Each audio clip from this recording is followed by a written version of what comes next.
In times past, there were so many rules and policies of how to do grief.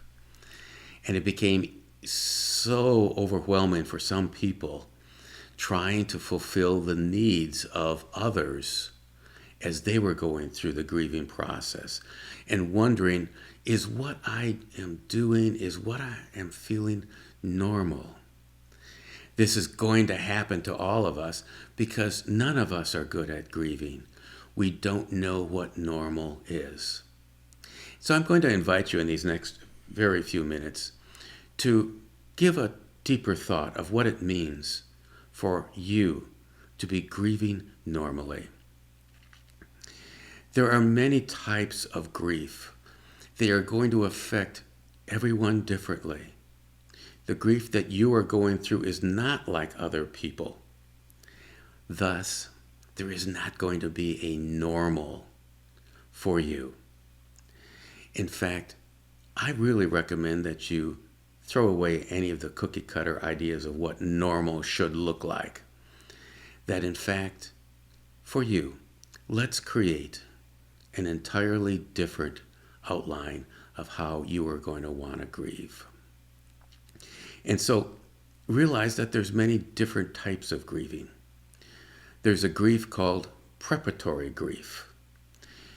In these situations, and maybe this is where you have come into grief, in preparatory grief, you have already experienced the goodbye.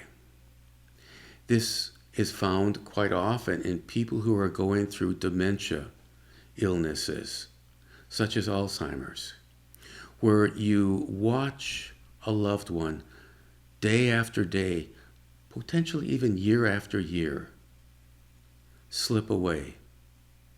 In the process, you will find yourself each time you leave saying goodbye. When it comes to that last goodbye at the funeral, you'll discover that you've already gone through so much of your feelings of loss. You will not have the same grief that others have.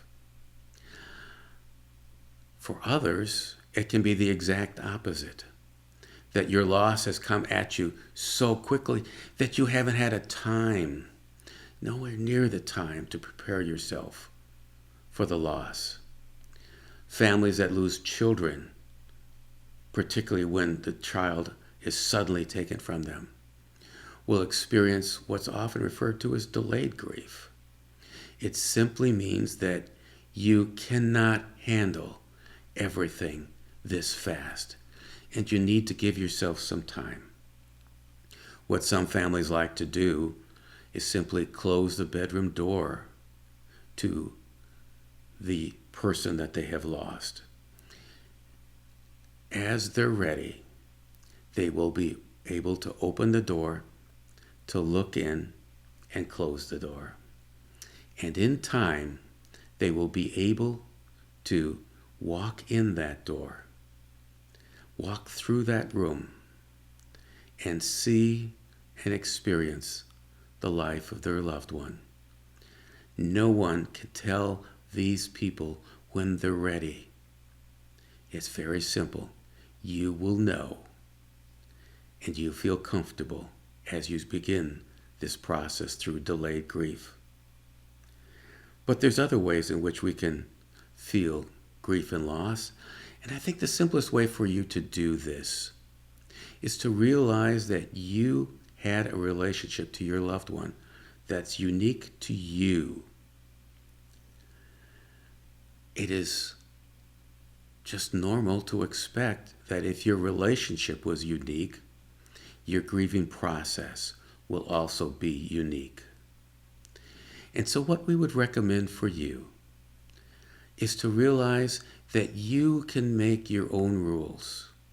In fact, you should make your own rules. As your relationship is unique to you, your grief process should be unique to you. Find the people who can support you in your unique feelings. They will be very helpful to you.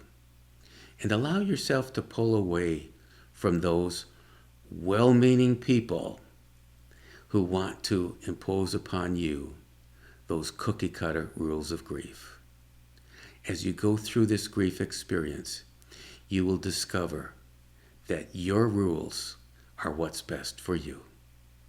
May God bless you as you do so.